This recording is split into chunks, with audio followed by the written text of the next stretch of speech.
დღევანდელი ღონისძიება არის ჩვენი სასახლის აღზრდილის დღევანდელ მდგომარეობაში პედაგოგის ფენათინ გალოძის პერსონალური გამოფენა და ამავე დროს მისი შეგირდების, ასე ვთქვათ, ყოფილის და დღევანდელი მოწაფეების ნამუშევრების გამოფენა. საბატონო მეოთხე საუკუნეა სასახლეში მოღვაწეობს როგორც პედაგოგი, თუმცა როგორც მოსწავლე რო ადრიდან არის ასე ვთქვათ სასახლის მოსწავლეთან ყოფილი და დღეს უკვე თვითონ ის ახალ თაობებს და აი მისი ნამუშევრები ასე ვთქვათ წარმოდგენილია სწორედ მის საერთო თარიღთან ასე გვალთარიღია 50 წელი შეესრულა და პლუს 25 წელიწადი როგორც პედაგოგის მოღვაწეობს.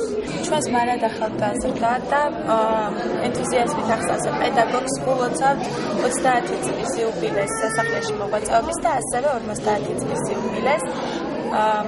მან გვაზიარა ძალიან დიდ სამყაროს, სულიერ სამყაროს, იგი იყო ჩვენი არა მხოლოდ პედაგოგი, არამედ მეგობარი. 4 წლის განმავლობაში დავდიოდი მე მასთან, უკვე დავასრულე აქ მოღვაწეობა, რადგან შემდგომ გავაგრძელე სხვა სფეროში, მაგრამ მასთან ისეთი სულიერება და ისეთი მეგობრობა გვაკავშირებს, რომ დღემდე გვაქვს ურთიერთობა. დღეს აქ წარმოდგენილი არის ჩვენი ნამუშევრები, როგორც ჩემი, ასევე ჩემი თაობის წარმომადგენლების, ასევე უფრო ადრინდელი ნამუშევრებიც და ასევე შემდეგ ჩვენს შემდგომი თაობის ნამუშევრებიც და იმედი გვაქვს, რომ კიდევ დიდხანს და დიდხანს გაგრძელდება მისი მუშაობა.